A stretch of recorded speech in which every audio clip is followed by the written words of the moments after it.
نن موږ تاسو ته د برکي هوايي پله د ساختماني چارو او د ګادرونو د نصب په اړه له یوه مفصل راپور سره حاضر یو.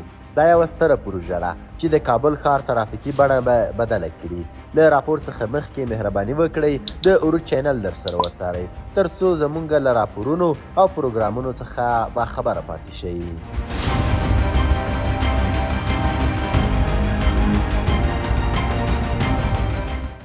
په وروستیو ورځو کې د برکي پله سیمې څخه د انجنیرانو، کورنیو کارګرانو او بهرنیو تخنیکرانو د شپه او ورځ هڅو شاهده ده. د وړاندې شوي پلان له مخې په دې هوایي پله کې به له 93 څخه زیات ګادرونه نصب شي. دا پروژه 3 اساسي برخې لري. لومړی لاندې لار یا لومړۍ طبقه چې د هغې ډیری برخه بشپړه شوې ده. دوهم اوسنی سطحي مسیر د موټرو د تګ راتګ لپاره. دریم هوایي پول یا دریمه طبقه چې دا مهال د ګاډرونو د نصب پړاو روان دی.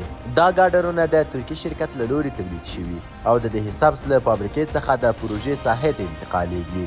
یو له موټر چلوونکو وایي چې هره ورځ 4 ګاډرونه له د حساب څخه برکي پله ته انتقالوي.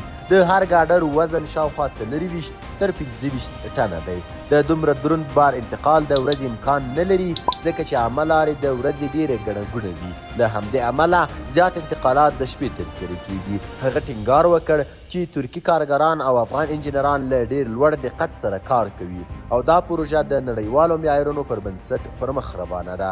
کاریان وایي چې د دې پله په جوړېدو سره به د سیمې ترافیکي ستونزې تر ډېره حل شي.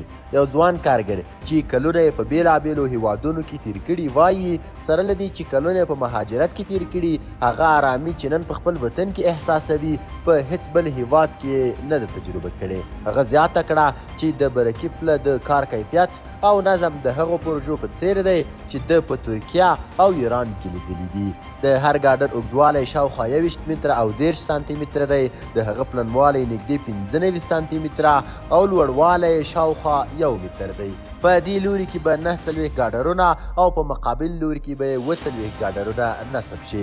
د دې پروژې د کار کیفیت د نړیوالو معیارونو په کچه دی او د دې ډول پلونو جوړول عموما یوازې په پرمختللو هیوادونو کې لیدل کیږي.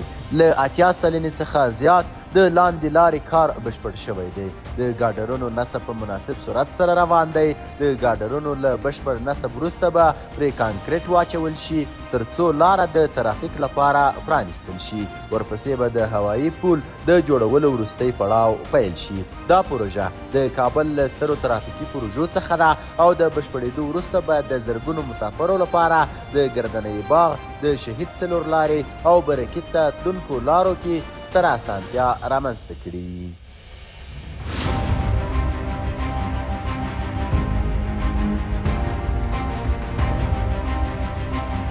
په پای کې له ټولو انجنیرانو، کارګرانو، تخنیکي پرسونل او هر هغه چا څخه مننه کوو چې د وطن د آبادۍ لپاره هڅه کوي.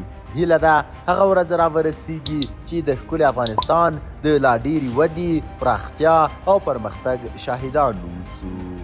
د یو آباد، آزاد او ځان بسیا افغانستان په هیله.